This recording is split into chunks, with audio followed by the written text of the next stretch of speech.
سلام دوستان، عطیه میرخانی هستم، مؤسس آموزشگاه زبان انگلیسی اوید لرنرز در مونترال.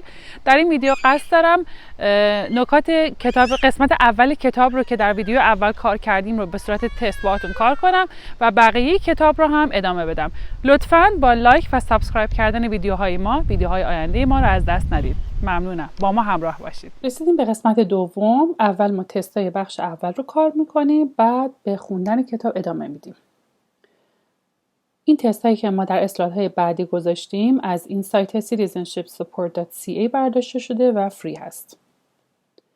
تست اول، ما چند تا تست رو با هم انجام میدیم و بقیه رو ازتون خواهش میکنم که خودتون سعی کنید که جوابشون رو بدید.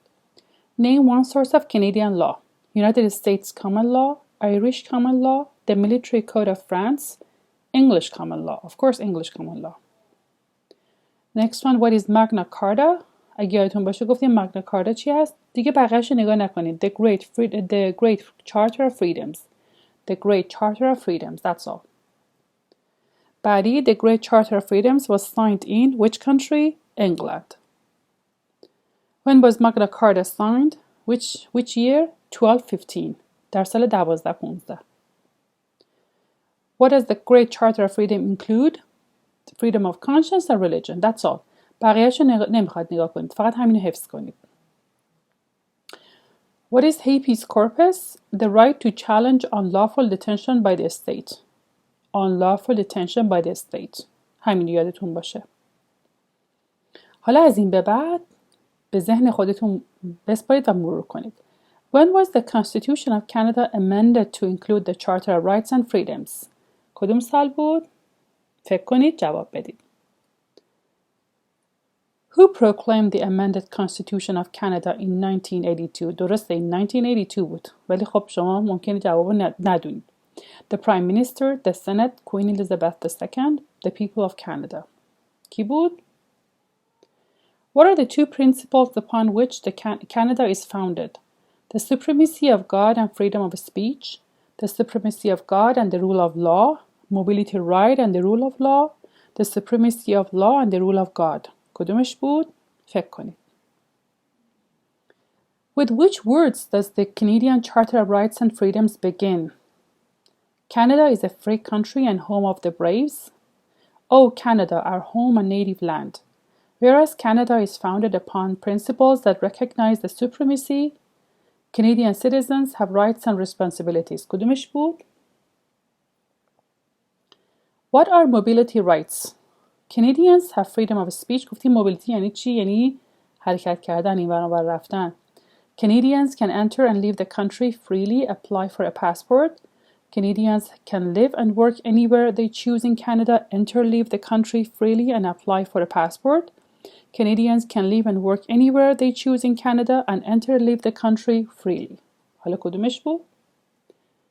Which three rights are included in Canadian Charter of Rights and Freedoms? یعنی در قانون Charter of Rights and Freedoms چه قانونی گنجانده شده؟ Mobility rights, Aboriginal people's rights, official language rights, freedom of expression rights, property rights and fair trial rights, employment rights, mobility rights and freedom rights, Aboriginal people's rights, voting rights and official language rights. کدومش بود؟ French and English do not have the equal status in parliament and throughout the government. درسته یا غلطه؟ Equal status. دقت کنید. Do not have equal status. درسته یا غلطه؟ Canadians work hard to respect چی؟ Marxism, individualism, capitalism, pluralism. کدومش بود؟ حتما یادتونه. What is the fundamental characteristic of the Canadian heritage and identity? Hockey, maple syrup, multiculturalism, habeas corpus. کدومش بود؟ What are three responsibilities of Canadian citizen? Being loyal to Canada, recycling all waste, and serving in the Canadian forces actually, obeying the law, taking responsibility for oneself and one's family, and serving on a jury, learning both languages, voting in elections, and belonging to a union, buying Canadian products, owning your own house, and using less water. Which one? When called to do so, serving on a jury is a legal requirement and option. یعنی اگه ازتون بخوان که در جوری خدمت کنین چیه؟ legal requirement یا option. میتونین برین یا میتونین نرین. کدومشه؟ What is a noble way to contribute to Canada and an excellent career choice? Learn both official languages, serve on a jury, belong to a union, serve in the regular Canadian forces. Noble way. این یادتون نره. خب در ادامه کتاب اینا 20 تست از بخش اول کتاب بود و در ادامه کتاب حالا ادامه میدیم کتاب با هم میخونیم. خب اولش نوشته who we are. who we are حالت سوالی نداره، یعنی که ما که هستیم نیست، یعنی که این ما هستیم، ما این هستیم در واقع. Canada is known around the world as a strong and free country. یعنی کانادا در سراسر دنیا به عنوان کشور قوی و آزاد شناخته شده. Canadians are proud of their unique identity. کانادایی ها مفتخر are proud of یعنی مفتخر به هویت منحصر به فرد خود هستند. Unique identity. We have inherited the oldest continuous constitutional tradition in the world. یعنی ما در واقع کانادایی ها قدیمی ترین سنت مستمرا مشروطه را به ارث برده ایم. Constitutional یعنی قانونی، یعنی بر اساس قانون اساسی. Continuous یعنی مستمر و tradition هم یعنی سنت. We are the only constitutional monarchy in North America. monarchy این در واقع سلطنت، با نظام سلطنت، ولی در این حال ما مشروطه هم هستیم، یعنی تمام تصمیمات بر اساس قانون اساسی هست. یعنی ما تنها کشوری هستیم با نظام سلطنت مشروطه در آمریکای شمالی. Our institutions uphold a commitment to peace, order and good government, a key phrase in Canada's original constitutional document in 1867, the British North America Act. خب تمامی نهادهای ما، یعنی all of our institutions، تمامی نهادهای ما متعهد به صلح، peace، نظم، order و دولتی خوب هستن. good government یعنی دولتی که وظیفه شناسه به مردم خدمت میکنه. عبارت کلیدی در اسناد مشروطه اصلی کانادا در سال 1867 که همان اکت آمریکای شمالی هست، در واقع قرارداد آمریکای شمالی هست. در واقع قرارداد آمریکای شمالی تحت امپراتوری بریتانیا هست. The British North American Act. خب یه سری کلمات هست خوبه بدونید، چون در ادامه کتاب اینا رو زیاد میبینید، بنابراین خوبه که بشناسینشون. یکیش unique identity یعنی هویت منحصر به فرد. منظورشون این هستش که هر کسی از هر بک‌گراند، از هر در واقع پیشینه‌ای که آمده به کانادا میتونه هویت منحصر به فرد خودش رو حفظ کنه. unique identity. monarchy شاید خیلی ببینیم و بشنویم، به معنی سلطنت هست. uphold رو خیلی میشنویم داخل کتاب، یعنی حفظ کردن و حمایت کردن. order یعنی نظم. enterprise یعنی تشکیلات اقتصادی. prosperous یعنی موفق ولی بیشتر لحاظ مالی، یعنی شکوفایی مالی. hailed نامیدن. هیل به معنی خیلی معانی دیگه‌ای داره. هیل به معنی تگرگ هست، هیل به معنی مثلا دستکون بدی تاکسی برات نگه داره هست، ولی به معنی نامیدن هم هست. explorers یعنی جستجوگران، کاوشگران. rooted یعنی ریشه کردن. root به معنی ریشه هست ولی به معنی فعلیش یعنی ریشه کردن. خب who we are. A belief in ordered liberty, enterprise, hard work and fair play have enabled Canadians to build a prosperous society in a rugged environment from our Atlantic shores to the Pacific Ocean and to the Arctic Circle, so much so that poets and songwriters have hailed Canada as a great dominion.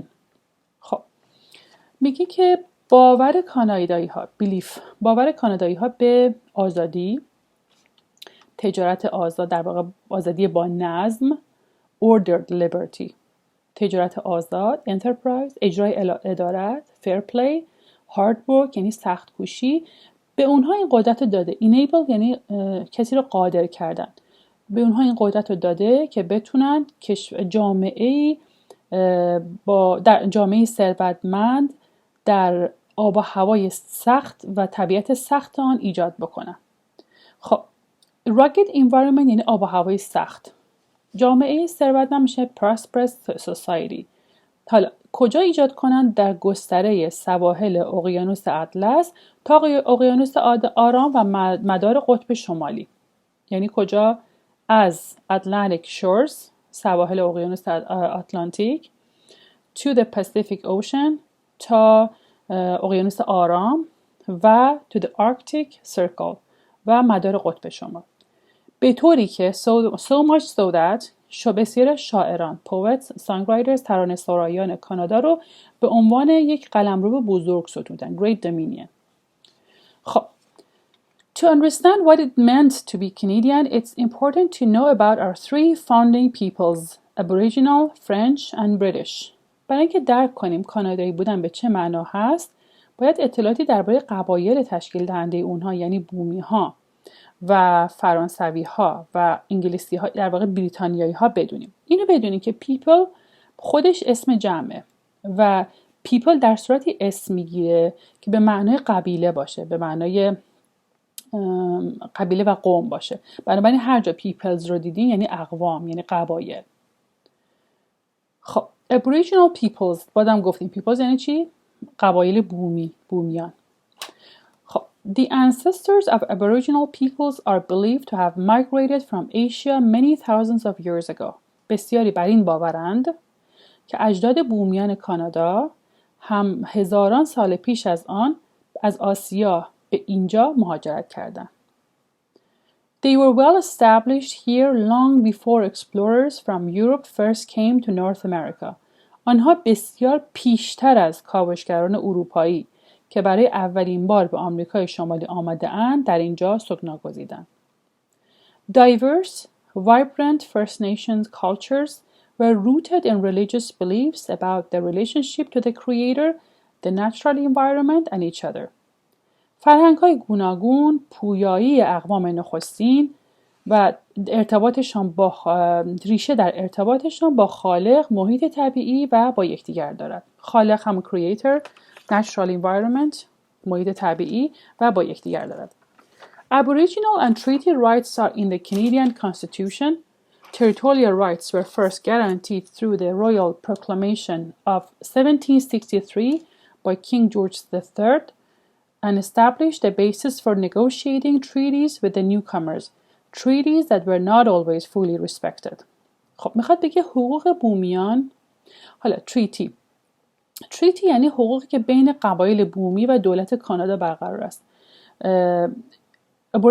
Aboriginal treaty rights یعنی حقوق بومیان و حقوقی که بر اساس treaty به آنها داده شده در قانون اساسی کانادا آمده، حقوق مربوط به قلمرو territorial rights برای قلمرو بومیان، در واقع territorial rights برای نخستین بار first guaranteed در حکم سلطنتی جورج سوم در سال 1763 تایید شده. خب چی شده؟ territorial rights حقوق مربوط به قلمرو بومیان were first برای اولین بار گارانتی شده، تضمین شده از طریق the Royal Proclamation of 1763 با امضای در حکم سلطنتی جورج سوم and established a basis و پایه‌ای basis یعنی پایه‌ای برای مذاکرات در تمامی معاهدات با تازه واردین هست. تازه واردین بنا نهاده و معاهداتی که همیشه کاملا رعایت نمی‌شده fully respected. خب بازم کلمات جدید بدونید که residential schools میتونیم بگیم boarding schools. residential schools میشه مدارس شبانه روزی، boarding schools هم میشه مدارس شبانه روزی. assimilating to یعنی حل شدن. assimilation یعنی حل شدن، حالا نه به معنی حل شدن شکر در آب، نه، به معنی حل شدن کسی در چیزی، مثلا انسان در یک جامعه جدید. poorly funded یعنی دارای بودجه ناچیز. vibrant شما خیلی میبینید، vibrant, lively اینا یعنی سرزنده و شاد. inflict hardship سختی به کسی نه، کلا inflict یعنی وارد کردن، تحمیل کردن. مثلا شما آمپول که میزنید it inflicts pain یعنی به شما درد میده. abused سوء استفاده کردن. prohibited منع شده. prohibit یعنی منع کردن، منع شده هم که حالا پسیوش هست، البته به صورت مجهولیش هست. significant achievements یعنی دستاوردهای چشمگیر. خب Aboriginal peoples from the 1800s until the 1980s, the federal government placed many Aboriginal children in residential schools to educate and assimilate them into mainstream Canadian culture. از دهه اول 1800 تا 1980 در واقع دهه 1980 دولت فدرال بسیاری از فرزندان بومیان رو به مدارس شبانه روزی سپرد تا به اونها آموزش بده و اونها رو در فرهنگ اصلی کانادایی حل بکنه. The schools were poorly funded. یعنی بودجه ناچیزی داشتن. این مدارس بودجه ناچیزی داشتن و inflicted hardship on the students و سختی بسیاری به دانش آموزان تحمیل می‌کردند. Some were physically abused. یعنی بعضی از اونها هم به صورت مورد سوء استفاده جسمانی قرار می‌گرفتن، جنسی قرار می‌گرفتن. Aboriginal languages and cultural practices were mostly prohibited. زبان‌های بومیان و آیین‌های فرهنگی اغلب ممنوع بود در اون موقع که اونها می‌رفتن دو مدارس. In 2008 or 2008, Ottawa formally apologized to the former students. در سال 2008 اتاوا، منظورشون دولت کانادا هستش، رسما از دانش آموزان پیشین عذرخواهی کرد. In today's Canada, Aboriginal peoples enjoy renewed pride and confidence and have made significant achievements in agriculture, the environment, business and the arts. در کانادای امروز قبایل بومی از این افتخار و اعتماد به نفس دوباره به آنها داده شده یا احیا شده لذت میبرند و در کشاورزی، محیط زیست، تجارت و هنر دستاوردهای چشمگیری به دست آوردن، دستاورد چشمگیری داشتن در واقع. Significant achievements. خب باز هم کلمات جدید. Urban یعنی شهری. Urban life یعنی زندگی شهری. حالا اپوزیتش میشه rural یعنی روستایی در واقع. rural. R-U-R-A-L. Scattered communities یعنی جوامع پراکنده، یعنی اینجا و اونجا پراکنده. Harshest environment یعنی آب و هوای سخت. Adapt to فرق میکنه با adapt to یعنی سازگار شدن، مثل adapter که میگیم یعنی برق رو سازگار میکنه. Distinct یعنی متمایز. Ancestry یعنی تبار، دودمان. Retain حفظ کردن. Make its contribution to یعنی سهمی در چیزی ادا کردن. Springs from یعنی نشأت گرفتن. خب Aboriginal peoples refers to the three distinct groups. به 3 گروه متمایز مختلف تقسیم بندی میشن. خب میریم سراغ Indians. India refers to all Aboriginal people who are not Inuit or Métis.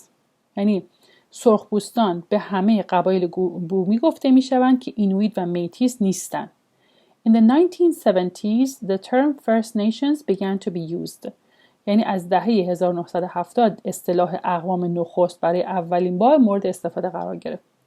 Today, about half of First Nations people live on reserve land and in about 600 communities, while the other half live off reserve, mainly in urban centers. امروزه نزدیک نیمی از افراد قبایل نخست در جوامع حفاظت شده زندگی میکنن که در حدود 600 کامیونیتی هستن، 600 جامعه هستن در مناطق حفاظت شده زندگی میکنن و نیمه دیگر اونها در مناطق غیر حفاظت شده و عموما شهری زندگی میکنن، مراکز شهری زندگی میکنن. The Inuit, which means the people in the Inuit language, live in small scattered communities across the Arctic. Their knowledge of the land, sea and wildlife enabled them to adapt to one of the harshest environments on earth. اینویت ها که در نیویتیتوت به معنی مردم عادی است. The people وقتی people the میگیره یعنی مردم کوچه و بازار، یعنی مردمی که قدرت یا برتری خاصی به چیزی ندارن، بهش میگن مردم کوچه و بازار. در گروه های کوچک اجتماعی به صورت پراکنده در سراسر قطب شمال پراکنده هستند. Their knowledge of the land دانش آنها در زمینه زمین، sea، دریا and wildlife حیات وحش enabled them یعنی اونها رو قادر کرده تا با یکی از سخت‌ترین محیط‌های زندگی سازگار بشن. The Métis are a distinct people of mixed Aboriginal and European ancestry, the majority of whom live in prairie provinces. They come from both French and English-speaking backgrounds and speak their own dialect Michif. متیس ها قوم متمایزی هستند که تلفیقی از اجداد بومی و اروپایی هستند که اکثرشون در استانهای پریری زندگی میکنن. پیشینه اونها فرانسوی انگلیسیه و به زبان خودشون به نام میچیف، یعنی در واقع به لهجه خودشون به زبان میچیف صحبت میکنن. گویش، حالا دایلکت رو بگیم گویش بهتره، به گویش میچیف صحبت میکنن. خب این عدد ها خوبه. About 65% of the Aboriginal people are First Nations, while 30% are Métis and 44% Inuit. یعنی حدود 65% بومی ها رو اقوام نخستین تشکیل میدن، این در حالی که 30% میتیس هست و 4% اینویت هستن. خب Unity in Diversity یعنی اتحاد و اتحاد در عین گوناگونی بودن. John Buchan, the first Baron Tweedsmuir, was a popular Governor General of Canada. Immigrant groups, he said, should retain their individuality and each make its contribution to the national character. Each could learn from the other, and while they cherish their own special loyalties and traditions, they cherish not less than new loyalty and tradition which springs from their union. خب جان بوچان که اولین بارون تویدسمویر بود. تویدسمویر یک عنوانی بوده که اولین بار به خود آقای جان بوچان دادن که فرماندار کل محبوبی بوده در کانادا. اولین بارون بوده. اون میگه که مهاجرین باید ویژگی‌های فردی خود رو حفظ بکنن. Immigrant groups، گروه‌های مهاجر، باید ریتین کنن، حفظ بکنن individuality، منحصر به فرد بودن خودشون، و each make its contribution to the national character، و هر کدوم از اینها در این حال باید به شخصیت ملی کانادا هم کمک کنن. هر کس میتونه از دیگری چیزی یاد بگیره و در این حال به سنت‌ها و تعهدات خاص خودش هم ارج بگذاره. خب و نسبت به تعهدات و سنت‌های جدیدی که در نتیجه آمیختن با جامعه جدید به دست میاره به همون اندازه احترام بذاره. خب این آقای بوچن یک عکسی داره، در واقع توی کتاب هست اگه دقت کرده باشین، درش گفته که این آقای بوچن نیست ولی یکی از فرمانداران رو گذاشته و گفته که این عکس، در این عکس طرف اون شخص بلاد هدرس داره. بلاد هدرس در واقع تاج خون هست. در بین قبایل اگه کسی رو بخوام به خاطر شجاعتش تحسینش بکنن به اون بلاد هدرس میدن که یک تاجی از پوشیده شده از پر که قسمتش هم خونی هستش. It's 13 hours. خب یه سری کلمات جدید. stem from، نشأت گرفتن.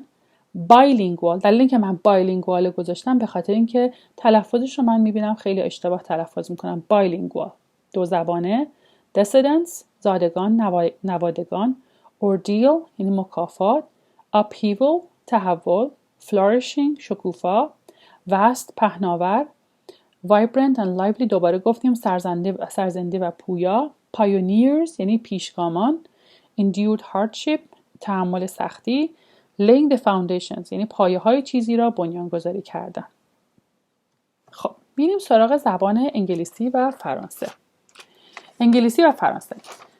Canadian society today stems largely from the English-speaking and French-speaking Christian civilizations that were brought here from Europe by settlers.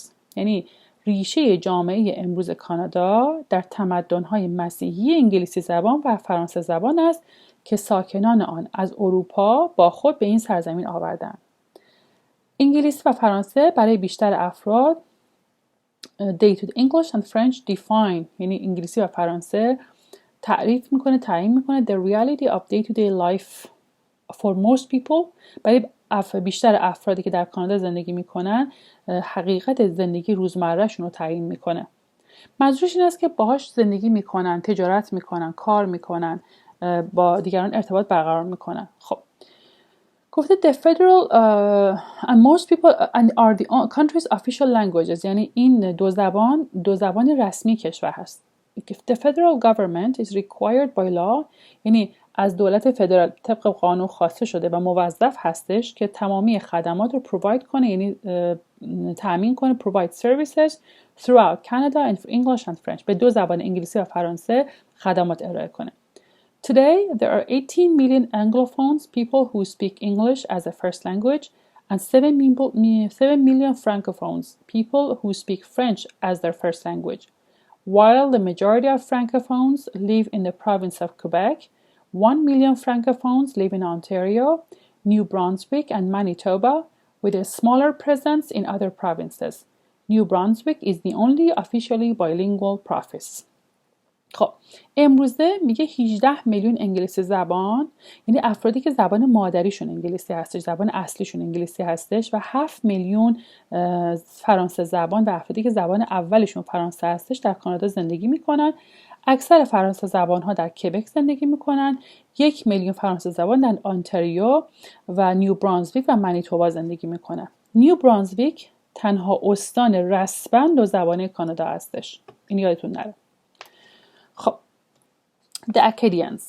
The Acadians are the descendants of French colonists who began settling in what are now the maritime provinces in 1604. اکدی ها نوادگان کلونی های فرانسوی هستند که از سال 1604 در استانهایی که همکنون مریتایم نامیده میشه مستقر شدند. بین سالهای between 1755 and 1763, during the war between Britain and France, more than 2/3 of Acadians were deported from their homeland. یعنی بین سالهای 1755 و 1763 در خلال در واقع جنگ بین بریتانیا و فرانسه بیش از 2/3 اکدی ها از سرزمین خودشان دیپورت شدن، یعنی رانده شدند. Despite their ordeal, known as the Great Upheaval, the Acadians survived and maintained their unique identity. یعنی به رغم این مکافات، ordeal یعنی در واقع خود معنی کلمش یعنی امتحان سخت برای اثبات بیگناهی. ما حالا میگیم اسمش رو مکافات توی فارسی، که حالا تحول بزرگ Great Upheaval نامیده میشه. اکدی ها به بقای خودشون ادامه دادن و هویت منحصر به فرد خودشون رو حفظ کردن. Today, Acadian culture is flourishing and is a lively part of French-speaking Canada. امروز فرهنگ اکدی بسیار غنی است و بخش‌های پویای جامعه فرانسوی زبان کانادا رو تشکیل میده. خب، Quebecers are the people of Quebec, the vast majority of French-speaking. Most are descendants of 8,500 French settlers from the 1600 and 1700 and maintain a unique identity, culture and language. کبکی ها اهالی کبک هستند که بیشترشان فرانسه زبان هستند. بیشتر آنها از نوادگان 8500 ساکن فرانسوی هستند که در دهه اول سال 1600 و 1700 آمدند. هویت و فرهنگ و زبانی منحصر به فرد و منحصر به خودشون در واقع دارن. The House of Commons recognized in 2006 that the Quebecois form a nation within a united Canada. این در سال 2006 مجلس عوام کبکی ها رو به عنوان ملتی مجزا در دل کانادای متحد به رسمیت شناخت. 1 million Anglo-Quebecers have a heritage of 250 years and form a vibrant part of the Quebec fabric. یعنی 1 میلیون کبکی انگلیسی با پیشینه 250 ساله بخش پویایی از بافت کبک رو تشکیل میده. دوباره useful words. Useful words این دفعه justify یعنی توجیه کردن. Extreme or hateful prejudice یعنی تعصب‌های افراطی و انزجاری. Embrace یعنی با آغوش باز پذیرفتن. Welfare یعنی رفاه، اشتباه نوشته شده. Mutual respect یعنی احترام دو جانبه. Uphold یعنی حمایت کردن. خب The basic way of life in English-speaking areas was established by hundreds of thousands of English, Welsh, Scottish, and Irish settlers, soldiers, and migrants from 1600 to the 20th century. The basic way of life in English-speaking areas was established by hundreds of thousands of English, Welsh, Scottish, and Irish settlers, soldiers, and migrants from the 1600 to the 20th century. یعنی روش ابتدایی زندگی در نواحی انگلیسی زبان را هزاران ساکن، سرباز و مهاجر انگلیسی، ویلزی، اسکاتلندی و ایرلندی از سال 1600 در واقع دهه اول 1600 تا قرن 20 بنا نهادند، در واقع بنا نهادند. Generations of pioneers and builders of British origins, as well as other groups, invested and endured hardship in laying the foundations of our country. This helps explain why Anglophones, English speakers, are generally referred to as English Canadians. یعنی نسل‌های پیشتاز و سازندگانی که پیشینه انگلیسی داشتن و نیز سایر گروه‌های در واقع متصل به آنها، مربوط به آنها، سختی زیادی تحمل کردن و تمام سرمایه وجودی خودشون رو گذاشتن تا پایه‌های کشورمون رو بنا بگذارن و بسازن. This helps explain why Anglophones، یعنی این جمله به ما کمک میکنه و توضیح میده که چرا انگلیسی زبان‌ها رو ما بهشون میگیم چی؟ کانادایی‌های انگلیسی شناخته میشن. خب becoming Canadian. Some Canadians immigrate from places where they have experienced warfare or conflict. برخی کانادایی شدن به چه معنا هست؟ برخی کانادایی ها از کشورهای مهاجرت میکنن که درگیر جنگ و تنش هست. Such experiences do not justify bringing to Canada violent, extreme or hateful prejudices. یعنی چنین تجربه های تلخی که اون از کشور خودشون دارن توجیهی بر این نیست که همین خشونت، تعصب و تعصب‌های تندرویانه و تنفرانگیز رو با خودشون به کانادا بیارن. In becoming Canadian, newcomers are expected to embrace democratic principles such as the rule of law. یعنی در فرایند کانادایی شدن، تازه واردان باید اصول دموکراتیک را همچون قوانین کانادا با آغوش باز بپذیرند. Diversity in Canada. یعنی گوناگونی در کانادا. The majority of Canadians were born in this country. بیشتر کانادایی ها در این کشور متولد شدند. And this has been true since the 1800s. و از سال 1800 به این طرف این مسئله کاملا حقیقت دارد. However, اما با این حال Canada is often referred to as a land of immigrants. کانادا را به عنوان سرزمین مهاجران میشناسند. Because all over the past 200 years, millions of newcomers have helped to build and defend our way of life. یعنی حدود 200 سال پیش تا الان میلیون ها تازه وارد به ساخت اون کمک کردن و از سبک زندگی ما دفاع کردن. Many ethnic and religious groups live and work in peace as proud Canadians.